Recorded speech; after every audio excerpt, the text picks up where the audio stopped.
Hello दोस्तों, स्वागत है आपका हमारे चैनल विकास जैस्मिन ब्लॉग्स में। जैसा कि आप सब जानते हैं कि हमारा एक चैनल है और उसमें आपको ज़्यादा से ज़्यादा जो डेली लाइफ व्लॉगिंग्स होती हैं, फूड व्लॉगिंग्स होती हैं, ट्रैवल व्लॉगिंग्स होती हैं, उसी से रिलेटेड आपको वीडियोस देखने के लिए मिलेंगी। तो आप देखिए, एंजॉय कीजिए और कमेंट कीजिए।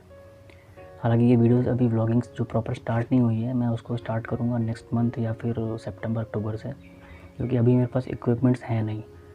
मैंने अभी ज़्यादा से ज़्यादा एक ये देख सकते हैं आप, ये 300-400 का माइक परचेज़ किया है। एक व्लॉगिंग जो ट्राइपॉड होता है वो परचेज़ किया है। अभी जो बोया का डबल M1 जो माइक आता है उसको परचेज़ करना बाकी है। जब पूरा सेटअप मेरे पास आ जाएगा उसके बाद मैं व्लॉगिंग प्रॉपर आप तक पहुंचाऊंगा। तो दोस्तों, आज फेस टू फेस आने का ये रीज़न है कि मैं आपसे कुछ बातें करना चाहता हूँ जो मुझे लगता है कि शायद करनी चाहिए, आपसे शेयर करनी चाहिए।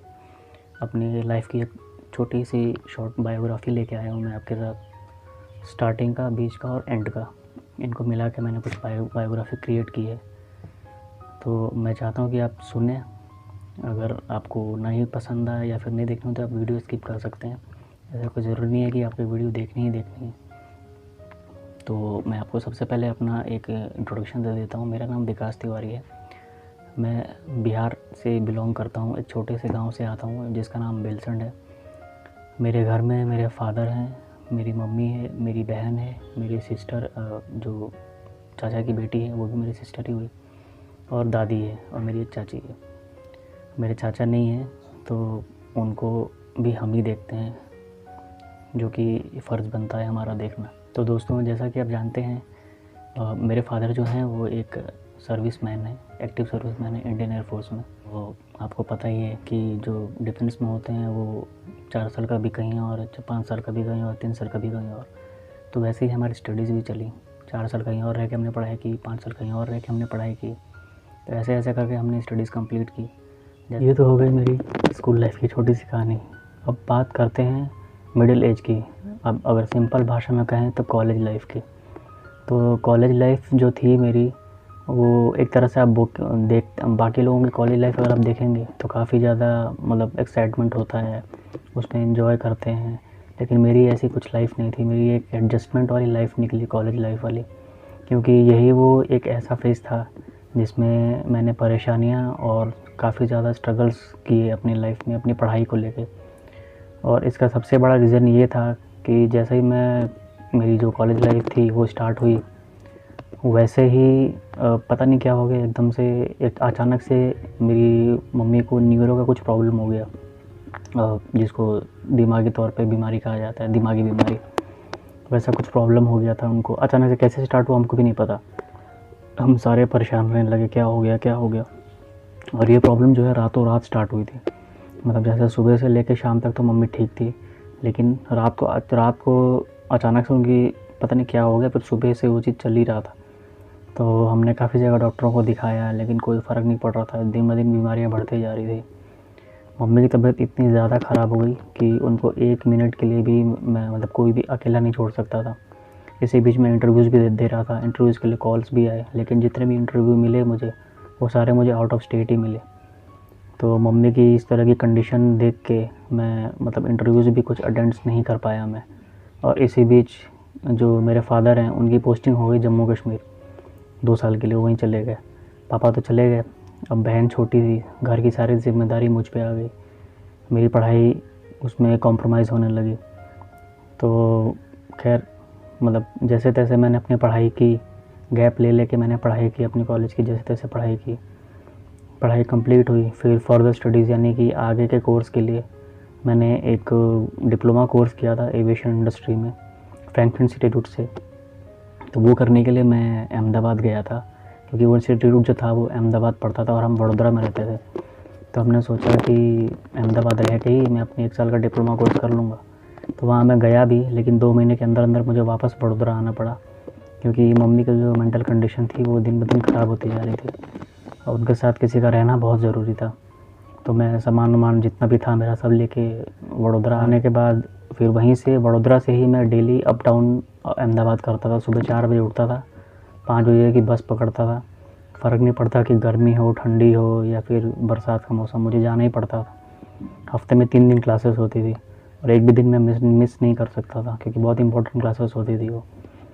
सुबह 4 बजे उठ के 5 बजे बस पकड़ना, क्योंकि 8:30 बजे से हमारी क्लास होती थी। फिर घर आते आते कभी कभी 2:30-3 बज जाता था, कभी शाम भी हो जाता था, थके हारे हुए आके सो जाते थे। तो मम्मी की वजह से मैं उनको छोड़ भी नहीं सकता था, उनकी मेंटल कंडीशन इतनी ज़्यादा ख़राब थी। फिर मैंने वहाँ पे मतलब ऐसे ही अपनी जैसे तैसे जो कोर्स, हालांकि कोर्स में भी मुझे गैप हो ही गया था। इसी बीच मैंने एक अच्छी जगह पे इंटरव्यू दिया, मेरी जॉब भी लगी। बस मुझे जॉब निकलना था 2 दिन बाद, और जिस दिन मुझे निकलना था उससे 2 दिन पहले ही मेरी दादी को हार्ट अटैक आ गया, मिनी हार्ट अटैक। घर पे कोई था नहीं, अब संभालने वाला मैं ही था। मैं अकेले उनको लेके मिलिट्री हॉस्पिटल मैंने उनको एडमिट किया। उसके बाद फिर कंडीशन पता चली कि जो उनके वीन्स होती हैं वहाँ पे काफ़ी मतलब 2 या 3 ब्लॉकेज था। तो मैंने डॉक्टर से पूछा, सर कितना टाइम लग जाएगा रिकवर करने में? तो उन्होंने बोला कम से कम हफ्ता भर का टाइम लग जाएगा, और 2 दिन बाद मुझे निकलना था। तो मेरा वो भी इंटरव्यू मतलब छूट गया, मैं नहीं जा पाया। दादी रिकवर हुई, घर आई। फिर मैंने और भी जगह इंटरव्यूज़ दिए। मेरा साथ के साथ वो अहमदाबाद वाला भी पढ़ाई चल ही रहा था, ऐसे ही कॉम्प्रोमाइज़ कर घर के चल रहा था, जैसे कि घर की हालत ठीक नहीं थी और मैं ऐसा छोड़ के जा नहीं सकता था। गया मैं ऐसे ही, तो मैंने सेलेक्ट भी हुआ। डिजिटल मार्केटिंग फील्ड में मैंने कदम रखा, वहाँ पे मैं सेलेक्ट भी हुआ। 2 महीने के लिए जयपुर गया भी, ट्रेनिंग करके भी आया। तो मुझे लगा कि हाँ अब सब कुछ ठीक चल रहा है। अब जैसे ही मैंने सोचा कि ठीक चल रहा है, पता नहीं अब मुझे भी क्या हो गया अचानक। रात को सब ठीक था, सुबह मेरे को पेट में दर्द स्टार्ट हो गया अचानक से, पता नहीं क्यों पेट दर्द स्टार्ट हुआ, बहुत ज़्यादा होने लगा। तो जाके डॉक्टर को दिखाया, सोनोग्राफी हुई, तो वहाँ पता चला कि किडनी स्टोन्स हो गए हैं मुझे। अब उसकी वजह से भी परेशानी। फिर वो जॉब भी मुझे बीच में छोड़नी पड़ी। ट्रीटमेंट हुआ, फिर जब ज़्यादा फिर मतलब पहले तो नॉर्मल थेरेपी चली, थेरेपी से अगर नहीं हुआ तो डॉक्टर ने बोल दिया कि भाई ऑपरेशन तो करना पड़ेगा, नहीं तो किडनी इनकी ख़राब हो जाएंगी। तो ऑपरेशन करके पथरी जो है, जो स्टोन्स थी, उसे निकाला गया। मैं रिकवर हुआ, 2-3 महीने मुझे रिकवरी में भी लग गए। खैर सब चला जैसे तैसे, चलता रहा सब। मतलब वैसे हम खींच रहे थे, एडजस्टमेंट वाली लाइफ बिता रहे थे जैसे तैसे, कैसे ना कैसे करके हम सब कुछ अपना गुजारा कर रहे थे, निकाल रहे थे सारा, क्योंकि प्रॉब्लम्स काफ़ी बड़ी थी हमारी नज़र से। मम्मी की तबीयत जैसी थी वैसी की वैसी ही रही, मतलब डॉक्टर्स को भी दिखा ही रहे थे लेकिन कोई फ़र्क नहीं पड़ रहा था। फिर किसी ने हमें बोला कि आप रांची दिखाइए, वहाँ एक अच्छी न्यूरो स्पेशलिस्ट है। वहाँ दिखाया तो वहाँ कुछ फ़र्क पड़ा उनकी, तो वहाँ दिखा के लाए। हालांकि आज भी उनकी मेडिसिन वहीं से आती हैं, तो बहुत फ़र्क पड़ा, उनको आराम भी मिला। अभी वो मतलब उतना तो ठीक रिकवर नहीं हुई है, बट हाँ पहले से बहुत अच्छी हैं, ठीक हैं। फिर कुछ दिन बाद जब पापा वापस आए, वापस आने के बाद हमारा पापा का जो ट्रांसफ़र हो गया बंगाल, हम शिफ्ट हो गए बंगाल शिफ्ट होने के बाद फिर जो जैसे मेरी पढ़ाई कंप्लीट हुई, जो मेरा डिप्लोमा कोर्स था एविएशन इंडस्ट्री वाला, वो मेरा कॉम्प्रोमाइज़ हो रहा था, प्रॉब्लम आ रही थी उसमें। मैंने गैप भी लिया था, 2-4 महीने का मेरा कोर्स बचा था, तो मैं यहाँ से करने के लिए गया। मतलब बैरकपुर से मैं डायरेक्ट अहमदाबाद गया, 2-4 महीने में कोर्स कंप्लीट करके वापस भी आया। फिर मैंने जॉब के लिए अप्लाई भी किया, जॉब के लिए सेलेक्ट भी हुआ। वहाँ पे मैंने काम भी किया एयरपोर्ट पे, एज ए ग्राउंड स्टाफ मैंने वर्क किया 2-2.5 साल। फिर वहाँ से मैं जब सैलरी पैकेज अच्छी मिली तो मैं वहाँ से किसी एमएनसी कंपनी में भी शिफ्ट हुआ, एक्सपोर्ट इंपोर्ट कंपनी थी वो। वहाँ पे काम किया मैंने 1 साल 1.5 साल करीब काम किया मिला मुझे। तो मैं जो ऑडिटिंग की जो कंपनी होती है वहाँ पे शिफ्ट हुआ, वहाँ पे भी मैंने काम किया। इसी दौरान काम करते करते हुआ ये कि ऐसे फेसबुक चला रहा था मैं, फेसबुक चलाते चलाते अब यहाँ पे जो पॉइंट है, यहाँ पे पॉइंट आता है मेरी फियोन्से जैस्मिन की। यहाँ पे मैं जैस्मिन से फ़र्स्ट टाइम बात हुआ था हमारा फेसबुक पे हम मिले थे। और मेरे ही मतलब मेरे गांव में एक भाई है, रोशन तिवारी नाम है उसका, उसके थ्रू हम दोनों मिले थे। एक ग्रुप में उसने उसको ऐड किया और मुझे दोनों को ऐड किया, तो हमने बात की। पहले तो हम खूब झगड़ते थे, खूब लड़ाई झगड़ा डेली चलता था। ना मैं उससे मतलब ना मेरी उससे जमती थी, ना उससे मेरी जमती थी। हर छोटी चीज़ पे कोई ना किसी ना छोटी छोटी बात पे झगड़ा वगड़ा करना, नाराज़ हो जाना। धीरे धीरे फिर नंबर एक्सचेंज हुए, फ़ोन पे बात होना स्टार्ट हुआ। फिर 1.5 साल हमने एक दूसरे को जाना, पहचानना, डेट किया।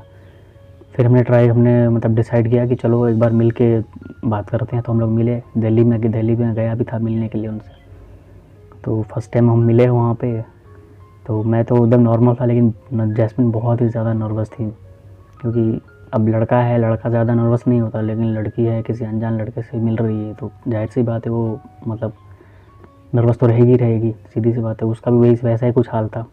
खैर मैंने उसको कंफर्टेबल फ़ील करवाया अपने साथ, हम रहे वहाँ पे, मिलने गया। हालांकि 2-3 दिन के लिए गया था, फिर वापस आ गया था मैं। वापस आने के बाद फिर हमारे बीच मतलब ऐसी रोज़ बातें चलती रही। बातें रोज़ रात को, सुबह जब टाइम मिलता था वो अपने काम में बिज़ी होती थी, जैसे फ्री होती थी मुझे कॉल करती थी। तो बातें करते करते करते करते करते फिर वही हुआ जो सबको होता है, मुझे उससे प्यार हुआ, उसको मुझसे प्यार हो गया। प्यार होने के बाद फिर मैंने अपने प्यार का इज़हार कर दिया उसके साथ, जैस्मिन ऐसी ऐसी बात है, मैं तुझसे बहुत प्यार करता हूँ। तो पहले तो उसने मना कर दिया कि नहीं नहीं नहीं, मैं ऐसा नहीं, मतलब होता है ना कि एकदम से क्या हो गया, क्या बोल रहा है ये। लेकिन जैसे जैसे टाइम बीता उसने भी एक्सेप्ट कर लिया इस चीज़ को, वो भी मुझे पसंद करने लगी। फिर हमारी बात चलती रही, मैं जब भी वो बुलाती मैं मिलने चला जाता रहा। फिर मेरा काम भी चल रहा था, मेरा काम, हम रहते तो बैरकपुर में थे, लेकिन मुझे काम करने के लिए कोलकाता जाना पड़ता था। कोलकाता में डेली बाई ट्रेन में ट्रैवल किया करता था, जो लोकल ट्रेन्स होती हैं, तो अप डाउन में किया करता था। उसके बाद फिर साल 2020 का टाइमिंग था, तो मैंने और जैस्मिन ने डिसाइड किया कि यार 1-2 दिन मिलते मिलते यार पक गए हैं, एक लंबी छुट्टी लो, मैं भी आता हूँ 15-20 दिन की छुट्टी के लिए, दिल्ली घूमते हैं, क्योंकि दिल्ली मैंने कभी घूमा ही नहीं था। तो उसने भी एग्री किया कि हाँ सही कह रहे हैं, एक बार घूमने चलते हम लोग। तो मैं आया वहाँ पे, हम लोग मतलब जैस्मिन का रूम था, जैस्मिन वहाँ पे रेंट पे रहती थी। रेंट पे क्या रहती थी, वो रहती तो गुड़गांव थी, वहीं पर रह के काम करती थी। दिल्ली में उसने रूम लिया था, जैसे छुट्टी वुट्टी लेती थी तो माइंड रिलैक्स करने के लिए, रेस्ट करने के लिए वो वहाँ पे आती थी। तो उसके रूम पे हम लोग रहते थे, एक साथ रहते थे। तो बस ऐसे ही चलता ही दिन गया, मैं मिलने के लिए घूमा है, हम लोग पूरा दिल्ली घूमा। दिल्ली में जो भी फेमस प्लेसेस है हर जगह हम लोग गए घूमने के लिए, घूमे, खूब घूमे। फिर एक दिन ऐसे ही मेरा मतलब उस 11 मार्च को मेरा बर्थडे भी आता है। बर्थडे हमने सेलिब्रेट किया, इतना अच्छे से नहीं किया क्योंकि उस टाइम जैस्मिन की तबीयत ठीक नहीं थी। उसकी तबीयत ठीक हुई तो मेरी ख़राब हो गई, तो बर्थडे भी सेलिब्रेट नहीं हुआ। फिर वहाँ से जो है हमने डिसाइड किया, जैस्मिन ने एकदम से बोला मुझे कि मुझे जो है घर की याद आ रही है, मुझे घर जाना है। मैंने कहा ठीक है आप जाओ, घर होके आ जाओ और 10 दिन के लिए आप जाओ। हाँ, एक चीज़ मैं आपको बताना भूल गया कि उस टाइम तक जो है, जो पापा के ट्रांसफ़र जो था वो बैरकपुर से भटिंडा हो गया था, मतलब पापा भटिंडा शिफ्ट हो गए थे जस्ट 2-4 महीने बाद। पहले शिफ्ट होने के बाद फिर मैंने कहा ठीक है आप जाओ वहाँ पे घूम के आओ, मैं भी छुट्टी लेके जाता हूँ, पापा से मिल लेता हूँ मैं। तो 18 मार्च को वो गांव गई अपने बंगाल, मैं 19 मार्च को यहाँ पे आया। 2020 19 मार्च को मैं भटिंडा आया। उसके 3-4 दिन बाद लॉकडाउन लग गया। लॉकडाउन लगने के बाद क्या हुआ कि अब मैं तो 10 दिन के लिए आया था, 2-4 कपड़े लेके आया था, पूरा लॉकडाउन लग गया कि कोई घर से बाहर नहीं निकलेगा, जाना ट्रैवलिंग बंद हो गया। अब मानेंगे नहीं, मैंने पूरा 1.5 साल सिर्फ 4-5 जोड़े कपड़े में ही निकाला। बाकी कुछ मतलब यहाँ से कुछ बाहर जाने नहीं देते थे, तो हम क्या करते, खरीदे भी कहाँ। तो मैंने जो कपड़े थे उन्हीं कपड़ों में निकाला मैंने। हुआ ये कि प्रॉब्लम ये हुई कि जैसे लॉकडाउन लगा उसके हफ्ते पर 10 दिन बाद मैं खाना खा के निकला, अचानक से मुझे वॉमिटिंग हो गया। पता नहीं क्या हो गया, वॉमिटिंग हो गया, क्या हो रहा है क्या नहीं हो रहा है पता नहीं, कुछ पता नहीं चल रहा था। 3-4 दिन कंटिन्यू वॉमिटिंग हुआ, दिन में भी हुआ, दोपहर में हुआ, रात को भी हुआ। फिर महीना भर बाद ना मुझे हल्का हल्का ना थकावट जैसा लगने लगा। थकावट लगने के बाद फिर मतलब जो सिम्टम्स आते हैं वो धीरे धीरे बढ़ने लगे। थकावट होता था, फिर मतलब नींद नहीं आती थी, रात भर जागा रहता था, भूख नहीं लगती थी। फिर मतलब थोड़ा सा भी मतलब जैसे कोई चलता है ना 2 कदम आगे, तो मैं कद चलता था, मैं थक जाता था। और 45 डिग्री टेम्परेचर में मैं सो भी नहीं पाता था। धीरे धीरे हालांकि चलिए हुआ ये, मुझे उस टाइम कोरोना का बहुत ज़्यादा पीक था, सबके अंदर यही डर था, तो मुझे लगा कि मुझे कोरोना तो नहीं हो गया, क्योंकि खांसी भी हो रहा था मुझे, जुकाम, सर्दी जुकाम, बुखार सब हो रहा था। तो मैंने नहीं बताया पापा को, कुछ भी नहीं बताया कि मेरे साथ ऐसा हो रहा है। ऐसे ही अकेला ही मतलब बर्दाश्त करता रह गया। लेकिन फिर अचानक से बंद हो गया, मतलब 2-2.5 महीने कुछ भी नहीं हुआ मुझे, कुछ भी नहीं। जुलाई एंडिंग से मुझे प्रॉब्लम ज़्यादा होने लगी। उसमें मुझे मतलब सांस लेने में दिक्कत होने लगी। मैं ऐसे करके ना लेट नहीं पाता था, लेटता था ना तो सांस चढ़ने लगा, मैं सांस ही नहीं ले पाता था।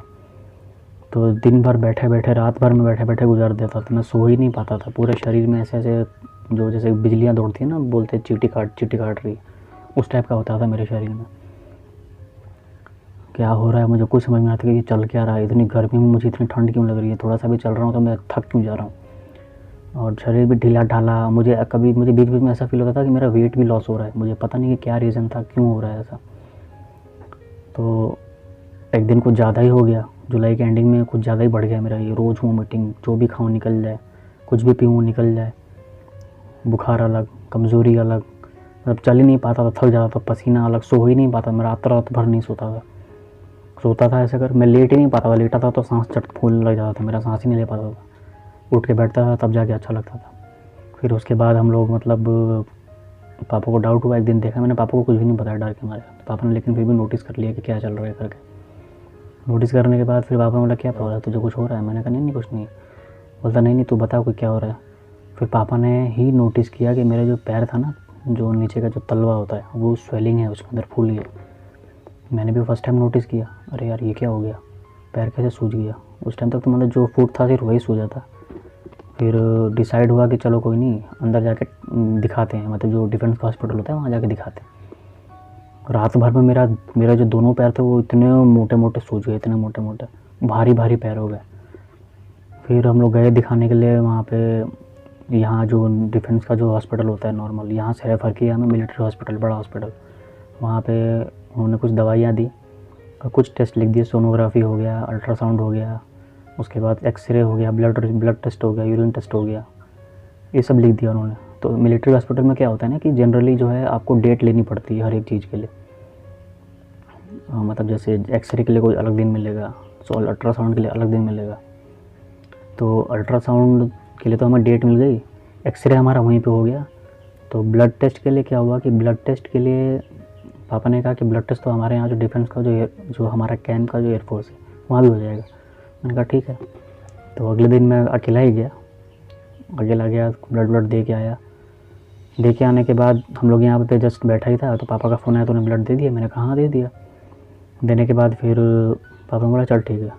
2-3 बजे करीब पापा आ गए, हम दोनों साथ में बैठ के खाना खा ही रहे थे। अचानक से फ़ोन आया पापा के पास, और जो मेडिकल हॉस्पिटल है ना वहाँ से फ़ोन आया, जहाँ मैं ब्लड टेस्ट करवा के आया था कि आप NK तिवारी बोल रहे हैं? पापा ने बोला हाँ। बोलता है सर आपके लड़के ने ब्लड टेस्ट करवाया था, यूरिन टेस्ट करवाया था? बोलता हाँ करवाया था। बोलते आप लोग फटाफट हॉस्पिटल आइए, रिपोर्ट में कुछ गड़बड़ निकला है।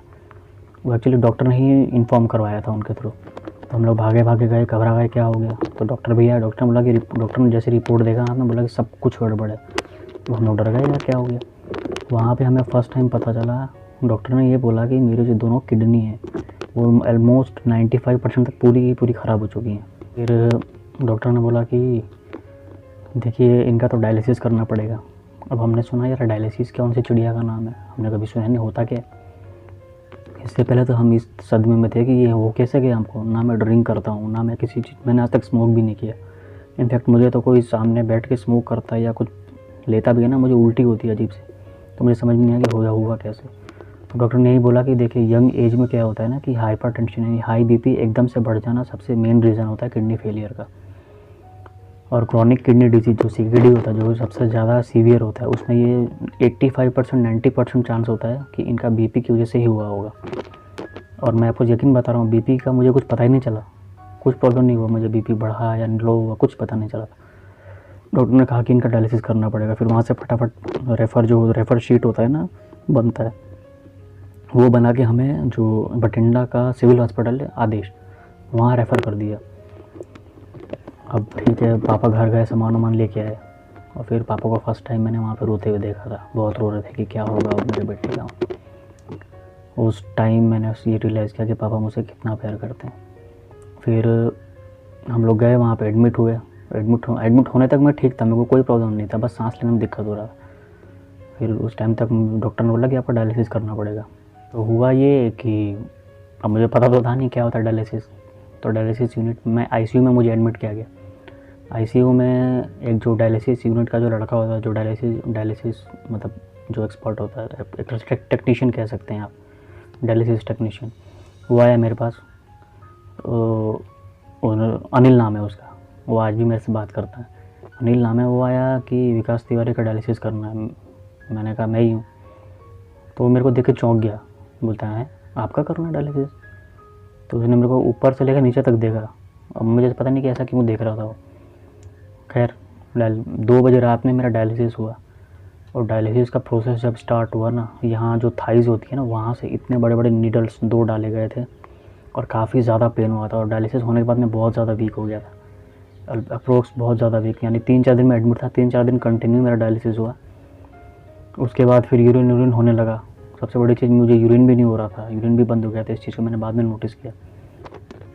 फिर डॉक्टर ने बोला कि यूरिन तो चलो स्टार्ट हो गया, डिस्चार्ज कर देते हैं। डिस्चार्ज होकर घर आया मैं, 3-4 दिन ठीक था, फिर से वही प्रॉब्लम स्टार्ट हो गया मुझे। फिर किसी ने एडवाइस किया, एक काम कीजिए आप लुधियाना डॉक्टर को दिखाइए। वहाँ मतलब हमारे कोई जान पहचान वाले थे, उन्होंने बोला कि आप लुधियाना दिखाइए। लुधियाना गए हम देखने के लिए। लुधियाना में जाके हम लोग एडमिट हुए। लुधियाना गए दिखाने, लुधियाना एडमिट हुए। वहाँ भी सेम प्रोसेस हुआ, कुछ खास नहीं हुआ। रोज़ डायलिसिस होते थे। तो फिर जब पैर से बार बार होने लगा तो डॉक्टर ने ये कहा कि अब यंग है, जितनी बार इसका पैर से होगा ना, इसका पैर से अगर करेंगे बार बार तो इसका पैर ख़राब हो जाएगा, बहुत ज़्यादा वीक हो जाएगा। तो आप एक काम कीजिए, इसके ना यहाँ पे नेकलाइन डाल दीजिए। ये आप देख सकते हैं, ये देखिए, ये है ना, ये यहाँ पे मेरे एक नेकलाइन डली थी डायलिसिस कराने के लिए। यहाँ पे एक पाइप यहाँ से इंसर्ट किया गया था। और यहाँ पे ना, यहाँ इस साइड ये यहाँ पे टाँका दे के उसका ऐसे चिपका दिया गया था, ऐसे करके इसके अंदर पाइप डली थी। और यहाँ से मेरा डायलिसिस होता था। फिर डॉक्टर ने कहा कि एक काम कीजिए, जब तक यहाँ से डायलिसिस हो रहा है आप ना अपने हाथ में, मैं दिखा देता हूँ आपको, ये देखिए, ये है ना, ये यहाँ पे मेरा फिस्टुला डला हुआ है। तो डॉक्टर ने यही कहा था कि आप जब तक यहाँ से होता है ना, आप यहाँ पे ना ऑपरेशन करवा के फिस्टुला डलवा लीजिए। उससे क्या होगा कि जब तक ये वाला, एक्चुअली क्या है ना, जब ये फिस्टुला डलता है तो ये वर्किंग आने में इसको 2-2.5 महीने लगते हैं, तब तक यहाँ से डायलिसिस होता है। तो हमने बोला ठीक कह रहे हैं डॉक्टर, तो क्योंकि प्रॉब्लम तो बहुत होता है, यहाँ से भी दिक्कत होता है, यहाँ से भी प्रॉब्लम होता है, जांघ से करने में, थाइस से करने में काफ़ी ज़्यादा प्रॉब्लम होता है। तो यहाँ से हमें मतलब फिस्टुला डाल के यहाँ पे ऑपरेशन करके, एक छोटी सी मशीन होती है वो डाली जाती है। फिर उसी दिन, जिस दिन फिस्टुला डाला उसी दिन मैं डिस्चार्ज होकर घर आ गया। फिर पूरा मतलब जो ठंड का महीना था पूरा ठीक था, मुझे कोई प्रॉब्लम नहीं हुआ। डायलिसिस मेरा हर दिन होता था, मतलब हर दिन नहीं, हफ्ते में 2 बार मेरा डायलिसिस होता था। पूरा ठंडा मुझे कोई प्रॉब्लम नहीं हुआ, सांस लेने में दिक्कत भी नहीं हुई, अच्छे से सोता था मैं। हाँ, वीकनेस मेरा बढ़ गया था, वेट लॉस भी मेरा काफ़ी ज़्यादा हो गया था। 68 किलो से अप्रोक्स 38 केजीज़ पे मैं आ गया था। फिर जब प्रॉब्लम ज़्यादा बढ़ने लगी, जुलाई का महीना था, काफ़ी ज़्यादा प्रॉब्लम होने लगी। जुलाई का भी नहीं, आई थिंक मई या जून का महीना था, मई का महीना। उस टाइम मेरे को मतलब काफ़ी ज़्यादा तबीयत ख़राब हो गई मेरी, एडमिट करना पड़ गया मुझे दोबारा फिर से। और उस टाइम तो काफ़ी ज़्यादा प्रॉब्लम, और पूरे शरीर में, पूरा शरीर मेरा स्वेलिंग, मुंह में पूरा स्वेलिंग, पूरा हाथ पैर स्वेलिंग भर गया। तो उस टाइम एडमिट किया गया था मुझे कार्डियोलॉजी डिपार्टमेंट में, यही सिविल हॉस्पिटल में। फिर यहाँ से हमने प्लान किया कि कुछ तो गड़बड़ है, अब तो कुछ करना पड़ेगा। फिर हमने वहाँ से प्लान किया ट्रांसप्लांट प्लान किया। तो बहुत जगह मैंने रिसर्च किया, यूट्यूब पे देखे, वीडियोस देखे, नेट पे भी ढूंढा। तो चंडीगढ़ पंचकुला साइड एक हॉस्पिटल है, ऑल्केमिस्ट हॉस्पिटल, वहाँ पर डॉक्टर नीरज गोयल सर हैं, जो काफ़ी जाने माने यूरोलॉजिस्ट हैं और सर्जन हैं, इनके किडनी ट्रांसप्लांट करते हैं, काफ़ी अच्छे डॉक्टर हैं। तो हमने प्लान किया कि पंचकुला चलते हैं और वहीं पे हम अपना सब कुछ प्लानिंग करेंगे, सब कुछ जाके। तो हम लोग पंचकुला पहुँच गए 20 जून को। वहाँ पे जाके हम डॉक्टर शैली मैम से मिले, जो कि ट्रांसप्लांट कोऑर्डिनेटर हैं वहाँ पे। नीरज गोयल सर से मिले, उनको हमारे सारे रिपोर्ट्स दिखाई। डॉक्टर रमेश सर से मिले, जो कि वहाँ पे नेफ्रोलॉजिस्ट हैं। वो सब करने के बाद हमें रिपोर्ट दिखाने के बाद हमें एश्योर किया गया कि हाँ ट्रांसप्लांट हो सकता है, बस कुछ टेस्ट करने होंगे, कुछ लीगल फॉर्मेलिटीज़ हैं वो करने पड़ेंगे, उसके बाद इनका ट्रांसप्लांट हो जाएगा। तो टेस्ट हमारे हुए, पॉजिटिव टेस्ट आया, सब कुछ मैच हुआ। उसके बाद हमें 2-2.5 महीने का टाइम मिला। तो हमने ये लीगल फॉर्मेलिटीज़ के लिए वापस बठिंडा आना पड़ा। अब वो काम कराना भी ज़रूरी था, क्योंकि लीगल फॉर्मेलिटीज़ करना भी ज़रूरी है। तो इसमें उसमें हेल्प की पापा की यूनिट वालों ने, जो पापा के कोलिग्स हैं ना, जो ऑफिस में काम करते हैं, उन्होंने हेल्प की। वो डे 1 से ही स्टार्टिंग, जब से मुझे प्रॉब्लम हुआ था और ट्रांसप्लांट तक, पापा की यूनिट ने पूरा साथ दिया, पापा का बहुत साथ दिया हमारा। फिर लेकिन ये था कि मुझे मेरे घर से किसी तरह का कोई सपोर्ट नहीं मिला। जो फैमिली सपोर्ट होता ना, वो मुझे मिला ही नहीं। ना मुझे उनसे मेंटल सपोर्ट मिला, ना मुझे उनसे फाइनेंशियल सपोर्ट मिला। और ये बात सच है, मैं बोलने में कुछ घबराऊँगा नहीं मिला तो नहीं मिला। किसी ने उस टाइम तक मैं पैसों की बहुत ज़रूरत थी, लेकिन 1-2 को छोड़ दिया जाए तो घर में किसी ने भी नहीं पूछा कि चलो मेरे पास 500 रुपये है मैं आपको दे देता हूँ। किसी ने नहीं कहा, बस एक ही चीज़ कहते थे कि भगवान पे भरोसा रखो, सब ठीक हो जाएगा। जो कि ठीक है, कहते थे, लेकिन कहने से थोड़ी हो जाता है। उस टाइम हमारी जो बेसिक नीड थी वो एक तरह से जो मेंटल सपोर्ट था, फाइनेंशियल सपोर्ट, इन सब की ज़रूरत थी, वो तो हमें दिया नहीं गया। तो सब कुछ प्लान हुआ। ऐसे में मैंने जैस्मिन से कांटेक्ट किया। जैस्मिन को मैंने पापा को बताया। उस टाइम फर्स्ट टाइम मैंने जैस्मिन के बारे में बताया पापा को। तो जैस्मिन को सब कुछ बताया। जैस्मिन ने बोला कि हाँ ठीक है, मैं आ जाऊँगी। तो जो मेंटल सपोर्ट, जो इमोशनल सपोर्ट हमें अपनी फैमिली से मिलना चाहिए था, वो मुझे जैस्मिन की फैमिली और जैस्मिन ने दिया। पूरी तरह से सपोर्ट किया उसने। इनफैक्ट मेरे लिए वो अपनी जॉब छोड़ के आ गई। उसके लिए जॉब छोड़ के आना इतना आसान नहीं था। जॉब छोड़ के आ गई मेरे लिए वो और आज तक वो मेरे साथ है, अभी तक मेरे साथ है। उसका सपोर्ट हमें इतना था कि पापा को बहुत ज़्यादा भरोसा हो गया था उस पर। और पापा मतलब काफ़ी ज़्यादा भरोसा था पापा को कि वो सब कुछ कर लेगी करके। इतना भरोसा पापा ने ज़िंदगी में कभी किसी पे भी नहीं किया, लेकिन जैस्मिन पर पूरा भरोसा किया। और जैस्मिन उस लायक भी थी, वो थी ही वैसी। आई थिंक अगर उस टाइम उसने हमारा साथ नहीं दिया होता तो शायद पता नहीं मेरा और पापा का क्या होता। तो मैं तो बहुत लकी फ़ील करता हूँ अपने आप को कि मुझे जैस्मिन जैसी फियांसे मिली, जो फ्यूचर वाइफ बनेगी मेरी आगे जाके। और मैं हमेशा यही चाहूँगा कि हर जन्म में मुझे जैस्मिन जैसी ही वाइफ मिले। तो हमारा फाइनली जो था ट्रांसप्लांट का डेट मिला 25 अगस्त का। 24 अगस्त को मैं एडमिट हुआ, 24 अगस्त 2020 को। और वेरी नेक्स्ट मॉर्निंग, मतलब 20 अगस्त 20 तारीख को मेरा सुबह 6 बजे सक्सेसफुल ट्रांसप्लांट हो गया। नीरज गोयल सर जो हैं ट्रांसप्लांट सर्जन, उन्होंने कहा कि ट्रांसप्लांट जो है सक्सेसफुली हो चुका है, किडनी भी बहुत अच्छे से काम कर रही है और रिपोर्ट भी पॉजिटिव आ रहा है। तो ये सोच के मुझे काफ़ी अच्छा लगा। उसके बाद फिर जब मैं पूरी तरह से, जब मुझे न्यूज़ मिली कि हाँ सक्सेसफुल ट्रांसप्लांट हो गया, तो मुझे एक होप मिली। और मैं आपसे कहना चाहता हूँ कि मैं जो मुझे होप मिली, जो लाइफ की होप मिली, उस होप को, उस लाइफ वाली होप को मैं कहीं ना कहीं तो लेके जाऊँगा ही जाऊँगा। तो बस आज तक वैसे ही चल रहा। अभी मैं रिकवरी मोड में हूँ। तो बस यही थी मेरी एक छोटी सी कहानी जो मैंने आपसे शेयर करना चाहता था। आशा है आपको अच्छी लगी होगी। और आपसे एक और रिक्वेस्ट है कि इस वीडियो के एंड में मैंने किडनी से, जब मेरे को किडनी प्रॉब्लम नहीं था उससे पहले के कुछ क्लिप्स, जब किडनी प्रॉब्लम हो गई उसके बाद के कुछ क्लिप्स, और रिकवरी मोड के बाद की क्लिप्स, और जिन्होंने मेरा साथ दिया हमेशा से, कुछ उनको मैंने अपनी तरफ से क्रिएट किया है, उनको थैंक्स बोलने के लिए। तो आप उस चीज़ को देखिए। तो मेरा बस यही मकसद था बताने का कि मैं भी अगले महीने या 2-3 महीने बाद ब्लॉग स्टार्ट करने वाला हूँ। तो मुझे आप सबका सपोर्ट चाहिए, आप सबका प्यार चाहिए। मैं चाहता हूँ जो प्यार, जो सपोर्ट आपने रिया और एक और क्या नाम, विजय रिया व्लॉग्स को दिखाया, इसक मुंडा एडिटिंग को दिखाया, और जो प्यार आप लोग बड़े बड़े यूट्यूबर्स को दिखा चुके हैं पास्ट में, जैसे कि सौरभ जोशी, सौरभ भाई हैं। हालांकि वो मेरे से उम्र में काफ़ी छोटे हैं, लेकिन अगर मैं कंपेयर करना चाहूँ तो मेरा और उनका कोई कंपैरिजन ही नहीं है।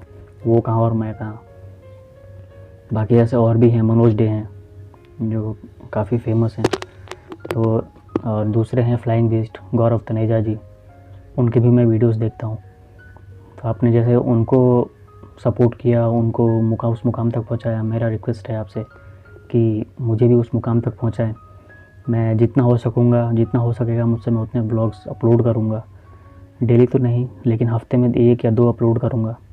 इनफैक्ट मैं तो अभी लर्निंग पीरियड में ही हूँ। अभी फिलहाल 2 महीने से मैं सब कुछ सीख रहा हूँ, जो यूट्यूब के एल्गोरिथम्स होते हैं, जो कम्युनिटी गाइडलाइन स्ट्राइक्स होती हैं, पॉलिसीज़ होती हैं, मोनेटाइजेशन पॉलिसीज़ होती हैं, डूज़ एंड डोंट्स होते हैं, उन सब के बारे में मैंने अभी सीखा है। एडिटिंग के बारे में मैंने सीखा है, व्लॉग्स कैसे किया जाता है, कैसे बोला जाता है, उसके बारे में मैंने सीखा है। इनफैक्ट सीखा क्या है, मैं सीख ही रहा हूँ अभी। एक तरह से आप मुझे स्टूडेंट कह सकते हैं। तो बस मुझे आपसे यही कहना था कि आप भी मुझे वही प्यार दें, मुझे भी उस मुकाम तक पहुंचाएं जो आपने बाकियों को पहुंचाया। बस बहुत बहुत धन्यवाद।